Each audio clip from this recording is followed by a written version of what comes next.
Hello students, welcome to my YouTube channel. और आज हम डिस्कस करेंगे कूलम्स लॉ के पेंडिंग न्यूमेरिकल्स। जो प्रीवियस वीडियो के अंदर हमने 8 से 9 न्यूमेरिकल्स वहाँ पे डिस्कस किए थे और बाकी जो न्यूमेरिकल्स बच गए वो हम आज डिस्कस करेंगे। तो स्टार्ट करते हैं। हमारा आज का फर्स्ट न्यूमेरिकल है टू स्मॉल चार्ज सफियर्स। दो स्मॉल सफियर्स दिए हुए हैं, दोनों के ऊपर चार्ज है, एक के ऊपर Q1 और एक के ऊपर Q2 रिस्पेक्टिवली। एक चार्ज DQ है जो रिमूव किया गया एक सरफेस सफियर में से, जिसके पास Q1 चार्ज था उसमें से DQ चार्ज निकाल लिया गया और वो चार्ज किसको दे दिया? Q2 वाले सफियर को दे दिया। ठीक है, find the charge on each sphere हमने निकालना है कि हर एक स्फीयर के ऊपर चार्ज कितना होगा। ठीक है, तो सबसे पहले क्या करना होता है, इन क्वेश्चंस में से जो भी आपके हाईलाइटेड वर्ड है, जैसे देखो दो स्मॉल सफियर्स दिए हैं तो आप क्या करो, दो स्मॉल सफियर्स बना लो। ठीक है, उसके बाद में आपको दिया हुआ है कि Q1 और Q2 दो चार्जेस हैं उनके ऊपर रिस्पेक्टिवली, तो इसके ऊपर 1 चार्ज हो गया, इसके ऊपर Q2 चार्ज हो गया। ठीक है, उसके बाद में इसने बोला है कि इसमें से Q1 में से हमने DQ चार्ज निकालना है, तो हमने क्या किया, Q1 में से माइनस कर दिया DQ को। इसमें से Q1 निकाला और किसको दे दिया? DQ को। तो DQ के अंदर ये क्या हो रहा है? प्लस हो रहा है। तो यहाँ तक हो गया। अब हमने निकालना है कि ये जो हमारा Q1 और Q2 है इनकी वैल्यू कितनी आएगी। ठीक है, तो उसके लिए हम देखते हैं। सबसे पहले देखिए, let the charge transfer from 1 to 2 is DQ। एक स्मॉल चार्ज DQ हमने ट्रांसफर किया, इसमें से इसको दे दिया, तो इसके पास माइनस DQ हो गया, यानी कि DQ चार्ज कम हो गया और इसके पास DQ चार्ज ज़्यादा हो गया, तो प्लस DQ। नेक्स्ट है, so the charge left on the sphere 1 is DQ1 minus DQ, और सफियर 2 के ऊपर हमारे पास चार्ज है Q2 प्लस DQ। ठीक है, अकॉर्डिंग टू कूलम्स लॉ ये आपका Q1 आ गया। ठीक है, इसको कैपिटल Q1 ले लो, इसको कैपिटल Q2 ले लो। ठीक है, तो कूलम्स लॉ के अंदर Q1 और Q2 की वैल्यू पुट करो। Coulomb's law is equals to K Q1 Q2 4 pi epsilon naught. तो यहाँ पे Q1 की वैल्यू आएगी स्मॉल q माइनस DQ और Q2 की वैल्यू आएगी small q Q2 plus DQ divided by R square. ठीक है, उसके बाद में नेक्स्ट देखिए, जस्ट ब्रैकेट्स को अंदर मल्टीप्लाई कर दो, इनको अंदर मल्टीप्लाई करके ब्रैकेट सॉल्व करो। ब्रैकेट को सॉल्व करेंगे तो हमारे पास आएगा F is equals to K by R का square Q1 Q2 plus Q1 DQ minus Q2 DQ और माइनस DQ का स्क्वायर। जो प्रीवियस ब्रैकेट्स थी हमारी उनको जस्ट आपने अंदर मल्टीप्लाई करना है एक दूसरे के साथ और जस्ट आपका आंसर आ जाएगा। जैसे हमारे पास ब्रैकेट थी Q1 माइनस DQ और Q2 प्लस DQ, ये दो ब्रैकेट्स थी। Q1 को इससे मल्टीप्लाई किया, Q1 Q2 बना, Q1 को इससे मल्टीप्लाई किया प्लस Q1 DQ बन गया, माइनस DQ को Q2 से मल्टीप्लाई किया तो माइनस Q2 DQ बन गया, और माइनस DQ को DQ से मल्टीप्लाई किया तो माइनस DQ का स्क्वायर बन गया। अब क्या होता है, जब हमें मैक्सिमम और मिनिमम निकालना होता है, इसने हमें पूछा है कि find the charge on each sphere for maximum electric force between them.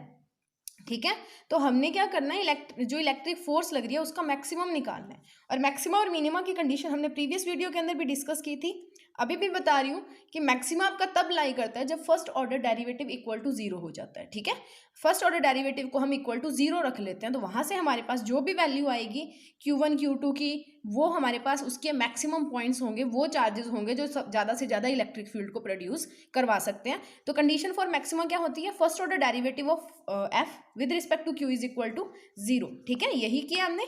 ये F जो निकाला था इसका फर्स्ट ऑर्डर डेरिवेटिव कर दो, किसके विद रिस्पेक्ट टू? DQ के विद रिस्पेक्ट टू। ठीक है, तो इसका डेरिवेटिव हमने किया तो 0 is equals to D by D Q of K by R square Q1 Q2 plus Q1 DQ minus Q2 DQ minus DQ का स्क्वायर। ये हमने F की वैल्यू पुट कर दी। अब K बाई आर स्क्वायर तो बाहर आ जाएगा क्योंकि ये तो इसके ऊपर डिपेंड नहीं करता है। ठीक है, इसके अंदर तो Q का कोई फंक्शन ही नहीं है। अंदर बचा हमारे पास Q1 Q2 plus Q1 DQ minus Q2 DQ और माइनस DQ का स्क्वायर।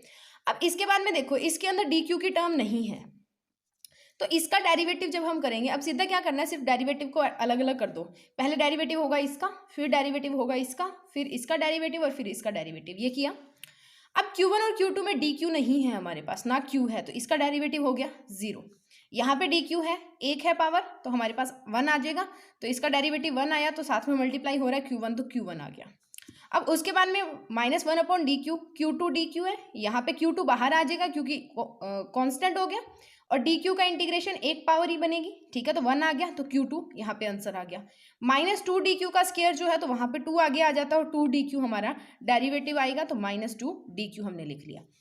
अब क्या होता है, जब हम इक्वल प्रूफ करते हैं तो 1 अपॉन के अपॉन आर स्केयर की जो वैल्यू होती है वो जीरो के इक्वल नहीं होती। हमें पता है कि के की 9 इंटू 10⁻⁹ वैल्यू होती है और जो हमारे सफियर्स हैं उनके बीच में कुछ ना कुछ डिस्टेंस भी होना चाहिए। तो ना तो हमारा आर जीरो हो सकता है, ना हमारा के जीरो हो सकता है। तो K upon R square can not be equal to zero. Therefore हमारे पास ये वाली जो टर्म बच जाएगी, ये ब्रैकेट, ये इक्वल टू जीरो हो गया। ये तो जीरो था, इसको हमने छोड़ दिया, तो क्या जीरो हुआ, Q1 minus Q2 minus 2dq is equal to zero. Q1 minus Q2, 2dq को उधर लेके गए, पॉजिटिव का हो गया, तो Q1 minus Q2 is equal to 2dq। dq किसके इक्वल आ गया, Q1 माइनस Q2, ये 2 इससे डिवाइड हो गया, डिवाइडेड बाई 2। यहाँ से हमारे पास वैल्यू आ गई किसकी, Q dq की वैल्यू, dq की वैल्यू यानी कि जितना चार्ज हमने इसमें से ट्रांसफर किया था। अब क्या करो, इसके अंदर ये वैल्यू पुट कर दो dq की, Q1 माइनस dq कर दो, जो dq की वैल्यू निकाली है, और फिर Q2 प्लस dq कर दो। आपके पास Q1 और Q2 दोनों की वैल्यू आ जाएगी और वहां से आपके पास आंसर निकल जाएगा। ठीक है, तो अब देखो चार्ज ऑन फर्स्ट स्फीयर हमारे पास क्या था, Q1 माइनस dq था। तो हमने क्या किया, Q1 माइनस dq की ये वैल्यू जो हमने अभी निकाली है वो पुट कर दी, ब्रैकेट को सॉल्व किया, तो Q1 minus half Q1 plus half Q2, Q1 में से हाफ Q1 गया तो हाफ Q1 बच गया, प्लस हाफ Q2 था तो हाफ बाहर निकाला, Q1 प्लस Q2 बच गया। नेक्स्ट देखिए, similarly charge of sphere 2 is Q2 plus dq था, तो जो dq की वैल्यू निकाली थी वो पुट कर दो, Q2 plus half Q1 minus Q2, तो Q2 किसके इक्वल हो गया, Q2 plus half Q1 minus half Q2। ठीक है, अब यहां से क्या आया हमारे पास, half Q1 plus Q2 minus half Q2, एक Q2 में से हाफ Q2 गया, एक में से आधा गया, कितना बच गया, आधा बच गया। तो यहाँ पे हमारे पास Q2 की वैल्यू आ गई half Q1 plus half Q2, तो इसको आप हाफ बाहर भी निकाल सकते हो, और हाफ अगर बाहर निकालोगे तो Q1 प्लस Q2 बच जाएगा, यानी कि दोनों चार्जेस क्या हो गए, इक्विलिब्रियम में आ गए, और यहाँ पे आगे ही इनका जो मैक्सिमम फोर्स है वो अप्लाई होगा। ठीक है, नेक्स्ट देखिए क्वेश्चन नंबर 11, 2 पॉइंट चार्जेस, हमें 2 पॉइंट चार्जेस दिए, एक 4 कूलम का और एक 1 माइक्रो कूलम का, are separated by a distance of 2 metre, एक 2 मीटर के डिस्टेंस से सेपरेट है एयर के अंदर। अब साइलेंट नोट यूज करेंगे, फाइंड, अंडरलाइन करते जाओ, एक चार्ज ये दिया, एक चार्ज ये दिया, दूसरा इसने बोला है डिस्टेंस 2 मीटर है,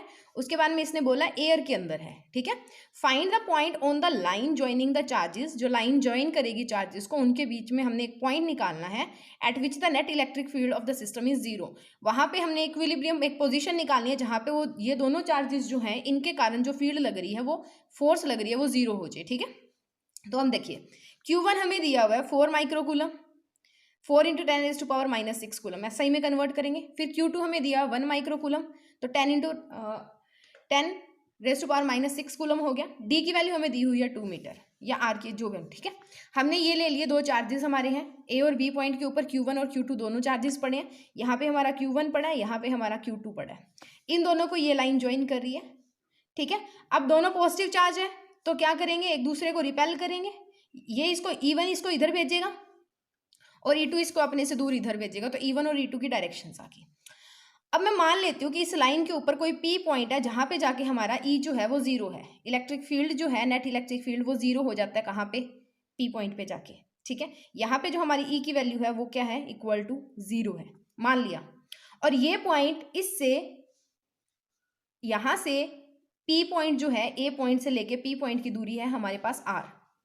ठीक है, तो P पॉइंट से B पॉइंट की दूरी हमें पता लग जाएगी, ये पता है हमें पूरा D है, ये हमें पता है R है, तो that is equal to D minus R, तो वो वैल्यू आ गई यहाँ पे। ठीक है, अब देखिए, let electric field of the system be zero at P, P के ऊपर हमारा इलेक्ट्रिक फील्ड जो है वो जीरो है, हमें AP पता है, AP इज R।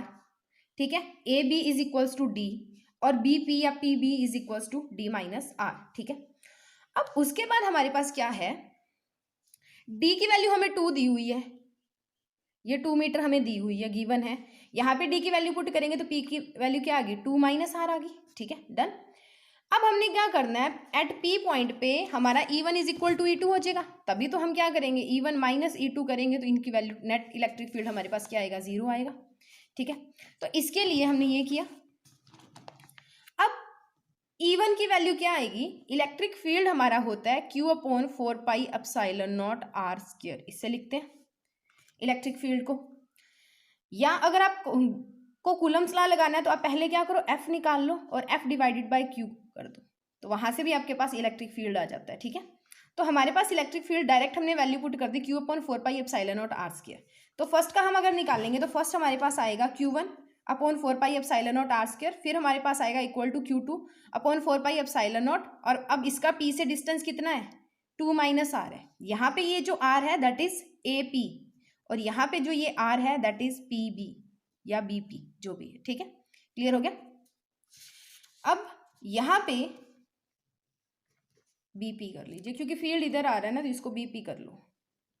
ठीक है, ये हमारा है BP, तो यहाँ पे BP का स्क्वायर है, यहाँ पे AP का स्क्वायर है। ठीक है, अब इसको क्या करना है, देखिए यहाँ पे हमारे पास गिवन है, देखो 4 × 10⁻⁻6 Q1 की वैल्यू थी, हमने पुट कर दी। 1 × 10⁻⁻6 Q2 की वैल्यू थी, हमने पुट कर दी। 1/4πε0r² एज इट इज रखा, यहाँ पे 1/4πε0 2 - d का स्क्वायर जो है 2 - r² एज इट इज रखा। ठीक है, 4πε0 से 4πε0 कैंसिल हो गया, 10⁻⁻6 से 10⁻⁻6 कैंसिल हो गया। ठीक है, हमारे पास बचा क्या 4/r² - 1/2 - r का स्क्वायर। ठीक है, ये बचा। अब इसकी हम क्या करेंगे, स्क्वायर रूट ले लो। स्क्वायर रूट लेने का मतलब दोनों साइड अंडर रूट में ले जाओ इसको। 4 के अंडर रूट करेंगे 2 आएगा, r² के अंडर रूट करी r आ गया, 1 की अंडर रूट 1 ही होती है, 2 - r² की अंडर रूट 2 - r होगी। यहाँ से इन दोनों को क्रॉस मल्टीप्लाई करो, यहाँ पे किया, ब्रैकेट को सॉल्व करो, 2 × 2 = 4 - 2r = r। इस r को इधर ले जाओ, माइनस का इधर आके प्लस का हो जाएगा, 4 = r + 2r, 4 = 3r, तो r = 4/3 मीटर। तो ये P पॉइंट कितना दूर होना चाहिए, 4/3 मीटर दूर होना चाहिए पर्टिकुलर चार्ज से। ठीक है, चार्ज से हमारा जो डिस्टेंस है वो कितना होगा, जब r की वैल्यू 4/3 मीटर हो जाएगी, तब हमारा जो इलेक्ट्रिक फील्ड है वो किसके इक्वल आ जाएगा, 0 के इक्वल आ जाएगा। ठीक है, नेक्स्ट देखते हैं अगला न्यूमेरिकल। नेक्स्ट न्यूमेरिकल हमें दिया हुआ है, देखिए 2 electrons and A positive charge. 2 electrons दिए हैं, अंडरलाइन करते जाइए, साथ साथ में इनको हाईलाइट करते चाहिए। 2 चार्ज इलेक्ट्रॉन्स और एक पॉजिटिव चार्ज आपको दिया हुआ है। पॉजिटिव चार्ज क्या है, Q है। Are held along a straight line, एक स्ट्रेट लाइन के अंदर प्लेस किया हुआ है। At what position and for what value of Q will be the system be in equilibrium. आपने बताना है कि इस पॉजिटिव चार्ज को कहाँ पे रखें कि हमारा जो फोर्स है वो बैलेंस हो जाए, और दूसरा हमने बताना है कि इसकी जो मैग्नीट्यूड है वो कितना होना चाहिए ताकि हमारे फोर्सेस बैलेंस हो जाए। ठीक है, तो उसके बाद में देखिए, चेक वेदर द स्टेबल, जो इक्विलिब्रियम आ रहा है वो स्टेबल है, अनस्टेबल है या न्यूट्रल इक्विलिब्रियम है। स्टेबल यानी कि वो स्थिर है, वैसे का वैसा रह रहा है, या टाइम के साथ अनस्टेबल है, थोड़ी सी वैल्यू चेंज करने के ऊपर वो बिगड़ रहा है, या न्यूट्रल है, कुछ भी नहीं है, स्टेबल अनस्टेबल कुछ भी नहीं है। ठीक है, अब हमें गिवन था 2 इलेक्ट्रॉन्स गिवन थे, हमने ये 2 इलेक्ट्रॉन्स ले लिए, ए पॉइंट और बी पॉइंट के ऊपर। एक पॉजिटिव चार्ज गिवन था, मैंने मान लो O पॉइंट इनके सेंटर के ऊपर बिल्कुल मैंने रख दिया, Q चार्ज को प्लस Q चार्ज को। ठीक है, बिल्कुल सेंटर के ऊपर। इन दोनों के बीच का जो डिस्टेंस है वो मैंने मान लिया D है, और इनका सेंटर पॉइंट O है। A और B के ऊपर हमारे 2 इलेक्ट्रॉन्स पड़े, O के ऊपर हमारा प्लस Q चार्ज पड़ा, और ये दोनों कहाँ पे है, D डिस्टेंस पे है। अब electron at A to be in equilibrium, A वाला इलेक्ट्रॉन इक्विलिब्रियम पे कब होगा, जब क्या होता है, जो force on charge at A due to electron at charge B, इसके कारण जो इस पे फोर्स लग रही है, B के कारण जो A के ऊपर फोर्स लग रही है, plus force on charge due two plus Q charge at O, और इसके कारण जो इस पे फोर्स लग रही है, दोनों को प्लस करके अगर वो 0 बन रहा है हमारा, एक तो फोर्स इसके कारण जो A पे लग रही है, दूसरी फोर्स इसके कारण जो इसके ऊपर लग रही है। ठीक है, उन दोनों का प्लस अगर हम करते हैं और वो हमारे पास अगर 0 आता है तो वो इक्विलिब्रियम के अंदर है। ठीक है, तो हम फोर्स निकाल लेते हैं। फोर्स निकालने के लिए क्या करेंगे, पहले फोर्स आएगी तो वहां पे फर्स्ट फोर्स के अंदर आप Q1 लिखोगे -E और Q2 भी लिखोगे -E। सेकेंड के अंदर आप Q1 को लिखोगे Q और Q2 को लिखोगे -E, ये लिखना है हमने। तो कूलम्स लॉ अप्लाई किया, 1/4πε0 -E डिवाइडेड बाई d²। अब ये यहाँ पे डिस्टेंस जो है दैट इज d/2, ये भी d/2 होता है, ये भी d/2 होता है। डाइपोल्स की बात जब हम करते हैं या मिड पॉइंट जब हमने ले लिया तो जो डिस्टेंस है वो हाफ हाफ हो जाता है। अब यहाँ पे जो सेकंड था उसमें आएगा Q1 को पुट करना है Q और Q2 को पुट करना है -E, और डिस्टेंस हो जाएगा D को पुट करना है, आपने R को पुट करना है d/2। ये पुट किया तो d/2 का स्क्वायर इक्वल टू क्या होना चाहिए 0, तभी इक्विलिब्रियम में आएगा। तो यहाँ से क्या बन गया माइनस माइनस प्लस, तो e का स्क्वायर डिवाइडेड बाई d का स्क्वायर, साथ में 1/4 pi epsilon not plus 1/4 pi epsilon not minus Q E into 4। ये देखो d/2 का जब हम स्क्वायर करते हैं, d/2 का जब हमने स्क्वायर किया, ठीक है, तो ये क्या बनेगा d²/4। ठीक है, तो ये 4 जो डिनोमिनेटर में था वो ऊपर चला गया। ठीक है, ऊपर चला जाता है ना, जब हम क्या करते हैं ऐसे करते हैं कुछ x/y/m/n, तो ये यहाँ पे मल्टीप्लाई हो जाता है और यहाँ वाला जो होता है वो ऊपर चला जाता है। या अगर हम x/y ऐसे करते हैं x/y डिवाइडेड बाई m, तो ये m जो होता है ये यहाँ पे चला जाता है। 3 के केस में ये यहाँ पे चला जाएगा, 4 के केस में तीसरा यहाँ पे और चौथा पहले के पास। ठीक है, तो वैसे ही हमारे पास यहाँ पे जो है क्यू ई के साथ 4, ये 4 ऊपर चला गया, d²/4 वाला हमारे पास ऊपर चला गया यहाँ पे। उसके बाद नेक्स्ट देखिए 1/4 pi epsilon not e²/d² minus 4/4 pi epsilon not Q E by d²। 1/4 pi epsilon not से 1/4 पाई एप्सिलॉन नॉट काट दो, एक ई से एक ई गया, यहाँ पे ई बच गया, d² से d² गया। ठीक है, अब बचा क्या, यहाँ पे बच रहा है 4q, यहाँ पे बचा e, तो e is equals to 4q, तो q की वैल्यू क्या आ गई e/4। ये चार्ज कितना होना चाहिए e/4। अब इसको चार्ज को आप निकाल सकते हो, q is equals to 1.6 into 10⁻⁻19 coulomb divided by 4। इसको करोगे तो यहाँ पे आपके पास मैग्नीट्यूड आ जाएगा इस चार्ज का। ठीक है, ये तो हमारे पास आ गया कि इसका मैग्नीट्यूड कितना होना चाहिए।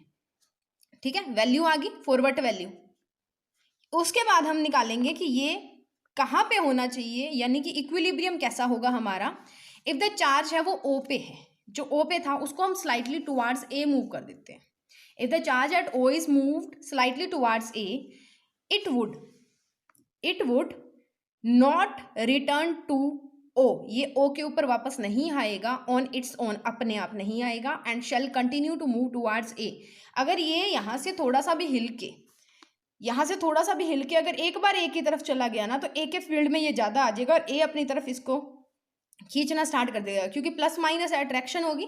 थोड़ा सा भी इधर गया तो ये इसको खींचना स्टार्ट कर देगा, और एक बार जब इसने इसको खींचना स्टार्ट कर दिया तो ये वापस कभी भी इसको दोबारा ओ की तरफ नहीं आने देगा, अपने आप ला सकते हो तब लाओगे जब इसके ऊपर हम बाहर से फोर्स लगाएंगे और क्यू को पकड़ के वापस यहाँ पे ले आएंगे। ठीक है, तो क्यू को पकड़ के जब वापस यहाँ पे लेके आओगे तो होगा। तो हमने ये तो निकाल लिया कि इक्विलिब्रियम इस चार्ज के ऊपर होगा, पर स्टेबल इक्विलिब्रियम नहीं होगा, इक्विलिब्रियम अनस्टेबल होगा, क्योंकि एक बार अगर वो अपनी इस पोजीशन से हिल गया तो फिर अनस्टेबल जो हमारा सिस्टम है वो पूरा का पूरा अनस्टेबल हो जाता है। ठीक है, तो स्टेबल इक्विलिब्रियम नहीं होगा, अनस्टेबल इक्विलिब्रियम होगा।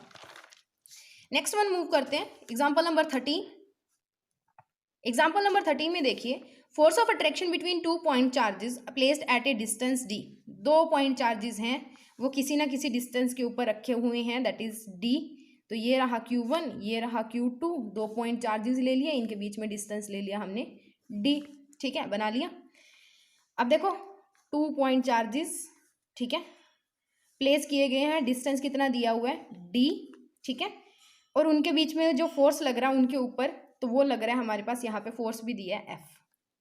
ठीक है, at what distance apart should they be kept in the same medium so that the force है वो 2F हो जाए। अब कितना इनको दूर लेके जाएं कि, या कितना डिस्टेंस इनके बीच में हम रखें कि ये जो हमें F दिया ये 2F हो जाए। ठीक है, बहुत ईजी है, कूलम्स लॉ लगाओ, Q1 Q2 दिया हुआ है, जस्ट फॉर्मूला ही लगाना है according to Coulomb's law. F is equal to 1/4 pi epsilon naught Q1 Q2 by d का स्क्वायर, ये d² है। ठीक है, d का स्क्वायर। अब उसके बाद में हमारे पास क्या आ जाएगा, मान लो हम इनको r डिस्टेंस अपार्ट रखते हैं, किसी भी पर्टिकुलर r डिस्टेंस के ऊपर इन दोनों को रखते हैं।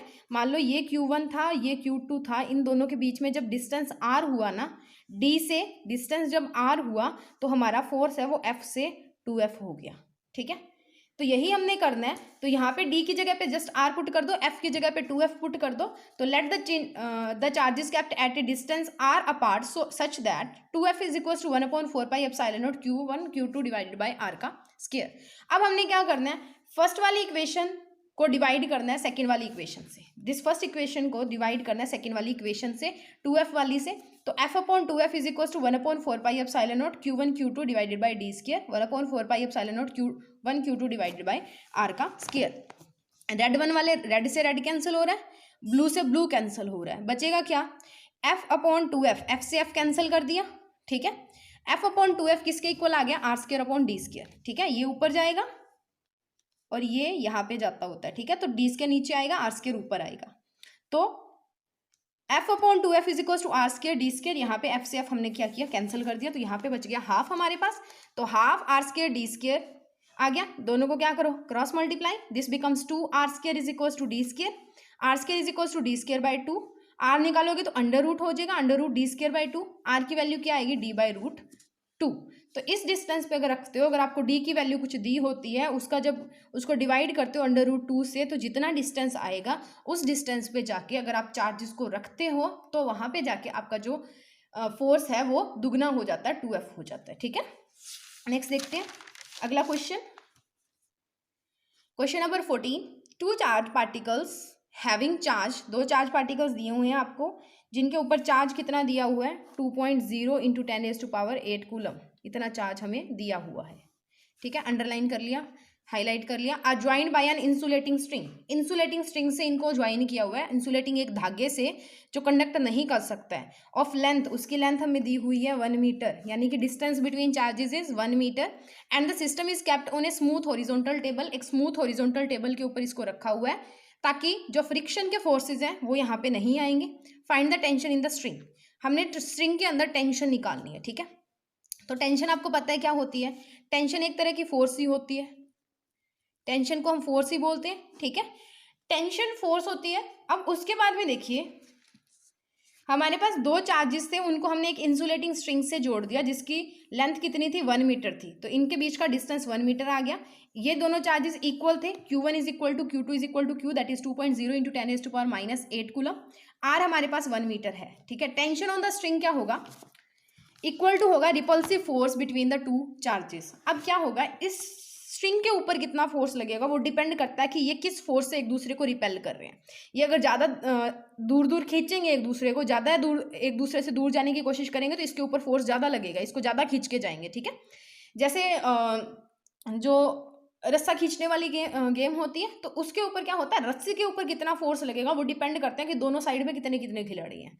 जितने ज़्यादा खिलाड़ी होंगे या जितना वो एक दूसरे को अपनी तरफ उस रस्से को खींचते जाएंगे उतना फोर्स ज़्यादा लगेगा। मतलब जीतने के लिए क्या करना है, बाउंड्री को पार करना है। तो बाउंड्री को पार कब करोगे, जब ज़्यादा फोर्स लगाओगे, यानी कि रस्से के ऊपर लग रही है ना फोर्स, रस्से को खींच के लेके आ रही हो, ठीक है। तो जितना ये दूसरे से, ये वही रस्साकसी की गेम है कि इसने इधर जाना है, इसने इधर जाना है, तो ये दोनों मिलकर कितना इस स्ट्रिंग के ऊपर, इस धागे के ऊपर फोर्स लगा रहे हैं, वो किसके इक्वल होगा कि ये एक दूसरे को कितना रिपेल कर रहे हैं, ठीक है। तो वो रिपल्सिव फोर्स निकालेंगे और वो रिपल्सिव फोर्स हमें कूलम्स लॉ से मिल जाएगी। तो वो क्या आ गया, according to Coulomb's law, F is equal to K Q1 Q2 divided by R², ठीक है। नेक्स्ट इज K की वैल्यू हमारे पास है 9 × 10⁻⁹ इंटू 2.0 × 10⁻⁸। ये हमारे पास चार्जेस की वैल्यू है Q1 और Q2 की, दोनों इक्वल दिए हुए थे हमें, ये रही Q1 और Q2 की वैल्यू 2.0 × 10⁻⁸ कूलम। नेक्स्ट इज 9 और 4, 2 × 2 इज 4, तो 9 और 4 इकट्ठा किया, बाकी सारी पावर्स इकट्ठी कर ली, 10⁻⁹ -8 -8 इज -16, तो 9 - 16 इज -7, तो 9 4 ज़ा 36, तो ये हमारे पास आ गया 36 × 10⁻⁻7, जिसको हम लिख सकते हैं 3.6 × 10⁻⁻6 न्यूटन्स, ठीक है। तो ये हमारे पास वो फोर्स आ गई, वो टेंशन आ गई, इसको आप टेंशन भी लिख सकते हो, वो टेंशन आ गई जो स्ट्रिंग के ऊपर लग रही है गिवन टू चार्जेस के कारण, ठीक है।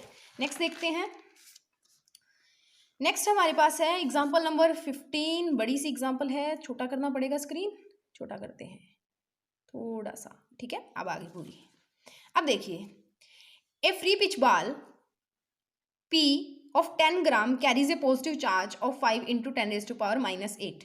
एक आपको बॉल दी हुई है, स्फेरिकल होगी, जिसका मास आपको दिया हुआ है। जब आपके पास वर्ड आ जाए ना मास, यानी कि mg तो लगेगा ही लगेगा, mg वहां पे आएगा। हमारे पास आ गया a free pith ball P of 10 gram carries a positive charge, उसके ऊपर पॉजिटिव चार्ज है 5 × 10⁻⁻8 कूलम।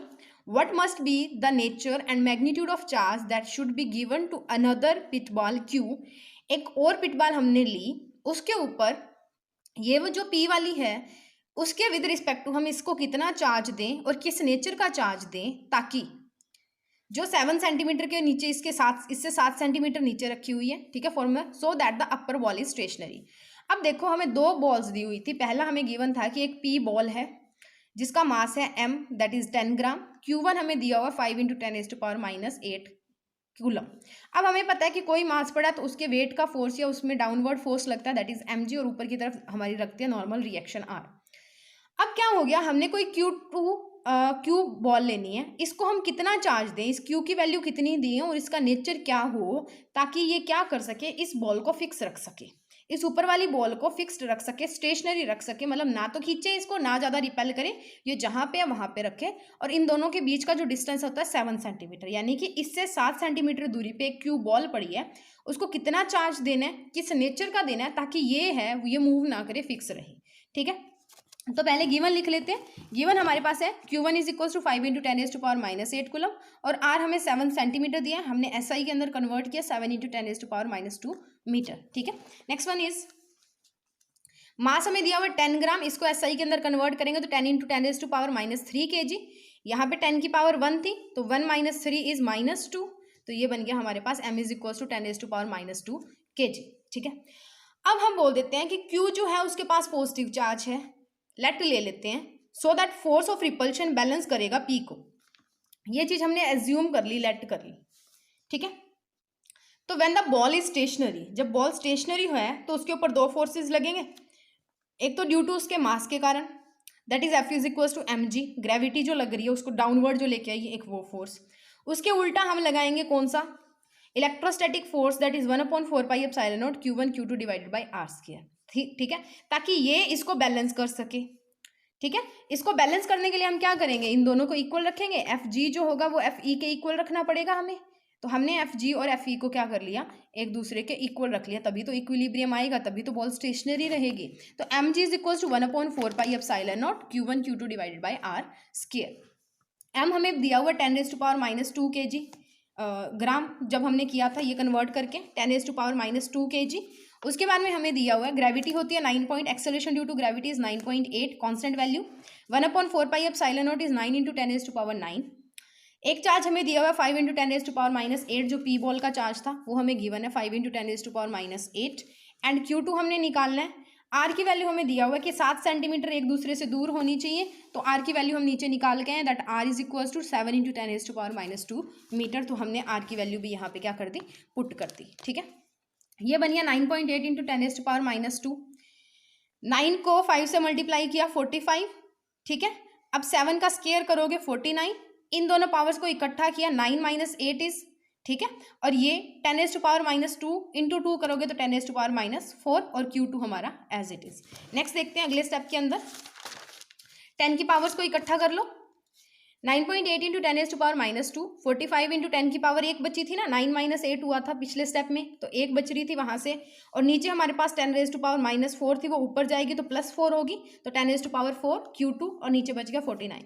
अब ये पावर क्या होगी, 1 + 4 इज 5, तो 10⁻5 बनेगी। बाकी सारा कुछ एज इट इज रखना है हमने, 9.8 × 10⁻2, 45 × 10⁻1 + 4 × Q2 divided by 49, 9.8 × 10⁻2 is equals to 45 × 10⁻5 into Q2 divided by 49। अब Q2 की यहाँ से वैल्यू निकालेंगे तो ये सारा उधर जाके डिनोमिनेटर में आ जाएगा, या उल्टा होके मल्टीप्लाई हो जाता है, 49 ऊपर आ जाएगा और 45 × 10⁻, नीचे चला जाएगा, मतलब इससे रेसिप्रोकल होके इधर मल्टीप्लाई हो जाता है। ठीक है, तो अब यहाँ पे क्या रहा, 9.8 × 10⁻2 इंटू, या सिंपली क्या करो, इनको क्रॉस मल्टीप्लाई कर लो, क्रॉस मल्टीप्लाई करके वहाँ से Q2 की वैल्यू निकालो, वहाँ से भी निकल जाएगी। तो यहाँ से मल्टीप्लाई हो गया इसके साथ 49, और Q2 की वैल्यू निकालोगे तो इसके साथ जो था वो डिनोमिनेटर में आ गया, दैट इज 45 × 10⁻5।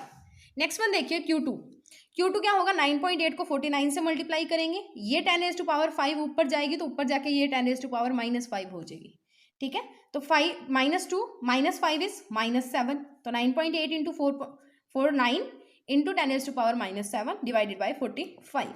नेक्स्ट देखिए, जब 9.8 को मल्टीप्लाई करेंगे 49 से, हमारे पास आएगा 480.2 × 10⁻7 और डिवाइडेड बाय 45। ठीक है, इनको जब डिवाइड किया, जो हमारा 480.2 आ रहा था उसको जब हमने डिवाइड किया 45 से, तो हमारे पास बना 10.671 × 10⁻7 कूलम। इसको हम लिख सकते हैं 10, अब 10 से मल्टी कर दो, 10 से डिवाइड कर दो। ठीक है। तो यहाँ पे 10 से डिवाइड करोगे तो एक पीछे चला जाएगा और 1.067 इंटू 10⁻⁻6 कूलम यहाँ पर भी छोड़ दोगे तो कोई फर्क नहीं पड़ता। पर हमेशा क्या करनी है, वो यूनिट्स बनानी है जो एग्जिस्ट करती है, जैसे माइक्रो कूलम, नैनो कूलम, ठीक है। तो वो चीज़ें हमने बनानी है यहाँ पे। तो उसे बनाने के लिए, माइक्रो कूलम बनाने के लिए हमने इसकी 10⁻⁻6 की है, बाकी कोई और रीज़न नहीं है। आप इसको ऐसे भी लिखते हो तो भी चलेगा, ठीक है। नेक्स्ट देखते हैं। अगला जो हमारा न्यूमेरिकल है वो है ये, देखिए 2 स्मॉल सफियर्स हमें दिए हुए हैं। हर एक के ऊपर जो चार्ज है वो 10 की पावर, जो इसका मास है वो 10⁻⁻6 kg है। उनको एक सिल्क थ्रेड से सस्पेंड किया हुआ है। सिल्क है, अब देखना इंडक्शन आएगी, ठीक है। कितनी लेंथ है उसकी, 50 सेंटीमीटर अलोंग, ठीक है। They are equally charge and repel each other to a distance 20 centimetre. Equally charge है और एक दूसरे को 20 सेंटीमीटर अपार्ट उन्होंने रिपल्शन करके धक्का देके भेज दिया। Calculate the charge on each, हमने हर एक के ऊपर चार्ज निकालना है और वहाँ पे हमने ग्रेविटी की वैल्यू 9.8 मीटर पर सेकेंड स्क्वायर लेनी है, ठीक है। तो जैसे हमारे पास क्वेश्चन था, हम मूव करते हैं अपनी फिगर की तरफ, ठीक है। तो फिगर देखिए, उसने हमें बोला था कि हमारे पास क्या है, 2 स्मॉल सफियर्स हैं। ये रहे हमारे 2 स्मॉल सफियर्स ए और बी पॉइंट के ऊपर। इनका मास है हमें दिया हुआ 10⁻⁻6 kg, ठीक है। ये इनका मास 10⁻⁻6 kg। इनको किसी एक पॉइंट ओ से सिल्क थ्रेड से, जिसकी लेंथ 50 सेंटीमीटर है, उससे छोड़ा हुआ है, हमने लगा लिया यहाँ पे। अब यहाँ पे क्या होगा, टेंशन भी तो लगेगी स्ट्रिंग में, अपवर्ड डायरेक्शन की तरफ टेंशन लगेगी। अब टेंशन लगेगी और हमने यहाँ से क्या किया, एक परपेंडिकुलर ड्रा कर लिया सी पॉइंट के ऊपर, और सी हमारा मिड पॉइंट है ए और बी का, यानी कि A C is equals to B C होगा, ठीक है। और A B is equal to क्या होगा, A C plus B C या A B plus B C. तो ये भी 10 सेंटीमीटर हो गया, ये भी 10 सेंटीमीटर हो गया, ठीक है। अब क्या हो गया, ये वाला जो है ये इधर फोर्स लगाएगा क्योंकि रिपेल कर रहा है, ये जो है ये इधर फोर्स लगाएगा क्योंकि ये भी रिपेल कर रहा है। इनके बीच में टेंशन लग रही है और एक हमारा फोर्स लगता है एम जी के कारण, दैट इज डाउनवर्ड, इन हमेशा डाउनवर्ड होगा। अब इन स्ट्रिंग के ऊपर टेंशन लग रही है, हम क्या करते हैं, इस टेंशन को 2 कंपोनेंट्स में रिजॉल्व कर लेते हैं। ये बन गया हमारा टी कॉस थीटा और ये बन गया हमारा टी साइन थीटा। अब आपने जस्ट ये करना है कि जितने भी फोर्सेस लग रहे हैं उनको बैलेंस करा लो। बैलेंस कराएंगे तो सबसे पहले हमें दिया हुआ है, मास दिया हुआ दैट इज 10⁻⁻6 kg। उसके बाद में डिस्टेंस ए बी दिया हुआ था, आर इज इक्वल टू ये ए बी 20 सेंटीमीटर। इसको हमने मीटर में कन्वर्ट किया तो 20 इंटू 10⁻⁻2 मीटर। सी हमारा मिड पॉइंट था ए बी का, और ओ सी जो है वो परपेंडिकुलर टू ए बी है। उसके बाद में A C plus C B is equal to A B है, और ए सी और सी बी दोनों इक्वल है, 10-10 सेंटीमीटर की हैं। तो इनको कन्वर्ट करोगे तो 10 इंटू 10⁻⁻2 मीटर बन जाएगा, ठीक है। यहाँ तक हो गया। अब हमने क्या करना है, फोर्सेस को बैलेंस करना है। फोर्सेस को बैलेंस कैसे करोगे, जैसे फ्रिक्शन में हम करते होते थे, ये और ये आएंगे तो T cos theta is equals to M G, ये और ये आएगा। बैलेंस करना है तो इक्वल होने चाहिए ना, तभी ये यहाँ पे रहेगा। तो ये फोर्स इस फोर्स के इक्वल होना चाहिए, ये फोर्स इस फोर्स के इक्वल होना चाहिए, मतलब। उसके बाद में हमें एक ओबी भी दिया हुआ था, दैट इज 50 इंटू 10⁻⁻2 मीटर, ये वाला, ये लेंथ जो ऑफ द स्ट्रिंग। अब जब हमने बैलेंस किया तो टी कॉस थीटा किसके इक्वल आया, एम जी के, T cos theta M G के। तो T cos theta is M G और टी साइन थीटा किसके इक्वल हो गया, एफ के। तो हम क्या करेंगे, इक्वेशन 2 को डिवाइड कर देंगे इक्वेशन 1 से, ठीक है। इक्वेशन 2 को इक्वेशन 1 से डिवाइड किया तो टी से टी हमारे पास बना T sine theta divided by T cos theta is equal to F divided by M G. T से टी कैंसिल हो गया, sine theta upon cos theta is tan theta, that is equal to F upon M G. यहाँ से F की value निकालेंगे, that is equal to M G tan theta. अब M और G तो हमें पता है, हमने टैन थीटा निकालना है। तो टैन थीटा क्या होता है, परपेंडिकुलर अपॉन बेस। अब यहाँ पे परपेंडिकुलर है कौन, ओ सी इज परपेंडिकुलर जो हमने ड्रॉ किया है, और बेस हमारा है बी सी, ये वाला, ठीक है। तो अब बी सी की वैल्यू हमें पता है, बी सी या सी बी जो भी था उसकी वैल्यू हमें पता थी, दैट इज 10 सेंटीमीटर थी, यानी कि 10 इंटू 10⁻⁻2 मीटर आ गई, ठीक है। अब ओ सी का स्क्वायर हम जो पाइथागोरस थ्योरम है वो लगाते हैं। पाइथागोरस थ्योरम क्या बोलती है, H square is equals to P square plus B square. अब हमें बी सी की वैल्यू तो पता है, बेस की वैल्यू तो पता है, परपेंडिकुलर की वैल्यू हमें निकालनी होगी। तो परपेंडिकुलर की वैल्यू यहाँ से आ जाएगी, P square is equals to H square minus B square, ये, और यहाँ से p किसके इक्वल आ गया, under root H square minus B square, ठीक है। तो यहाँ पे हमारा परपेंडिकुलर जो है that is equal to O B. Perpendicular क्या है हमारा, ओ बी है। तो यहाँ पे हम लिख देंगे, sorry, hypotenuse is O B, तो p is equal to under root O B minus base क्या है हमारे पास, बी सी, तो यहाँ पे लिख दिया माइनस बी सी का स्क्वायर। अब ओ बी आपको पता है दैट इज 50, ये बन गई हमारे पास। अब ओ सी क्या आएगा, 50 इंटू 10⁻⁻2 मीटर हमें दी हुई थी, किसकी, जो हमारी ओ बी थी, ठीक है, वो भी हमें गिवन थी, और उसके ये रही, और बी सी हमें पता है यहाँ से 10 सेंटीमीटर थी, तो यहाँ पे हमने कर दिया, ठीक है। 10⁻⁻2 इनको मीटर में कन्वर्ट किया तब आया। यहाँ से 10⁻4 मैंने कॉमन निकाल ली, यहाँ पे भी 10⁻4 बन रही है, यहाँ पे भी 10⁻4 बन रही है, बाहर निकाली, अंदर बच गया 50 का स्क्वायर माइनस 10 का स्क्वायर। तो 50 का स्क्वायर माइनस 10 का स्क्वायर जब हम करते हैं तो 50 का स्क्वायर होता है 2500 और 10 का स्क्वायर होता है 100, तो 10⁻⁻4 हमारी साथ में मल्टीप्लाई हो रही है। तो ओ सी किसके इक्वल आ गया, 10⁻4 बाहर जाएगी, यहाँ पे हमारे पास ऐसे लिखा हुआ है, तो ये हाफ होगी, ये 4 इससे कैंसिल होगा, बचेगी क्या, 10⁻⁻2, तो इसकी अंडर रूट कैंसिल हो गया, हमारे पास 10⁻⁻2 बाहर आ गया, और 2500 में से 100 गए, 2400 बचे, 2500 माइनस 100 इज 2400। 2400 को मैं क्या लिख दूँ, 24 इंटू 100 लिख सकती हूँ, 10⁻⁻2 मेरे पास वैसे ही मल्टीप्लाई में है। अब मैंने इसको 100 को क्या लिख सकते हैं, 10 की पावर 2, तो अब 10 की पावर 2 यहाँ पे है, तो ये बाहर जाके 10 बन जाएगा, ठीक है। 10 की पावर 2 की अंडर रूट करोगे, हाफ पावर करोगे, तो ये 2 से 2 कैंसिल होके हमारे पास क्या बचा, 10 बचा, तो यहाँ पे बाहर क्या आ गया 10। एक 10 की पावर 2 थी, एक 10 की पावर 1 है, तो -2 + 1 बेस से में पावर ऐड करोगे -1 बचेगी, तो 10 की पावर -1। अब ये जो 24 था इसको मैंने लिख दिया 6 इंटू 4, 6 4 जार 24 होते हैं, 4 को क्या लिख सकते हैं, 2 का स्क्वायर, 2 का स्क्वायर है, बाहर आएगा 2 बन जाएगा, तो 10 की पावर -1 पड़ी थी, अंडर रूट 6 मीटर, इस -1 को नीचे लेके जाओ, 10 बन गया, तो O C is equals to 2 under root 6 divided by 10 metre, यहाँ तक हो गया। अब ये ओ सी और ये जो वैल्यूज आई हैं ये हम पुट करेंगे किसके अंदर, tan थीटा के अंदर, तो tan थीटा के अंदर ये वैल्यूज जब हम पुट करेंगे, B C divided by O C that is 10 into 10⁻⁻2 divided by under root 6 into 10⁻⁻1, ये पुट की, ये पावर ऊपर जाएगी तो -2 + 1 बन गया, -2 + 1, यहाँ पे बची -1, ये 10 था, ये 10 की पावर -1 है, ये 1 थी और ये -1 थी, तो -1 + 1 इज 0, ठीक है। अब यहाँ पे बच गया हमारे पास 1/√6, 1/2 अंडर रूट 6 tan थीटा की वैल्यू आ गई। अब ये जो tan थीटा की वैल्यू हमारे पास आई है, इस tan थीटा की वैल्यू को हम पुट करेंगे इस इक्वेशन के अंदर, f is equals to mg tan theta, तो ये इक्वेशन हमारी बन जाएगी, that is f is equals to mg into 1/2 under root 6। f किसके इक्वल होता है अकॉर्डिंग टू कूलम्स लॉ, के Q1 Q2 divided by R square, mg 1/2√6, ठीक है।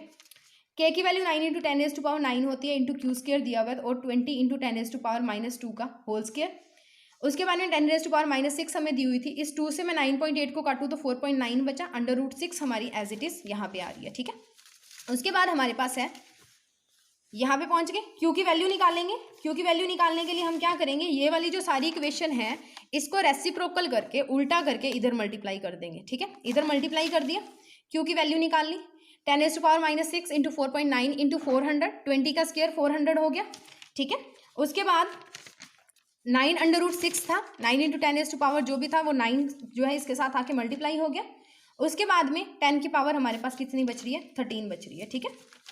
तो उसके बाद नेक्स्ट हम करते हैं 4.9 into 10⁻6 into 4 into 10⁻2 divided by 9 under root, ये 4, इस 4 को, इस 400 को मैंने लिख दिया 4 इंटू 10⁻2, 4 इंटू 100 इज 400, तो यहाँ पे 10 की पावर -6 थी और यहाँ पे 2 है, तो -6 + 2 माइनस, और ये 13 ऊपर जाएगी तो माइनस का 13 बन जाएगा, माइनस का 13 बन गया, तो यहाँ पे हमारे पास पावर बची -19 + 2, 19 + 2 इज -17।